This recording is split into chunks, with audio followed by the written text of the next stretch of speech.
Dahil brown out sa amin dito, ay sus, makadto kami sa dito kaya makadto. Hindi lang nakaroon na. Basta may kuryente lang, either mall or something ang may kuryente, maka-charge kayo kag makapanyaga. Kaga lagaw-lagaw naman din with the family.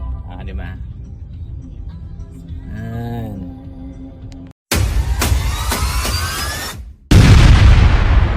What's up mga animal? Are you walang pingasan? So in today's video, no, pambam kami anay kay Brown out na naman diri sa Super City Bacolod, no? Wow. So wala kami maibura sa balay kay magkalalubat ang cellphone namon. Tapos di man kami kagiyo kay nag-brown out na. Kay total combo wala paksang tubi. Wow, di kami kagawi mayo. So nag-decide kami nga makadto kami sa isa ka malapit sa mall diri sa amon nga tawagon ta lang sa sekreto nga ngalan kasi ayala. So nagbakal diyan si Selena sang iya mga gamit sa eskwelahan. At the same time nagbakal man kami sang iya nga extra nga jeans kido gulpi siya bala nagtaas. How?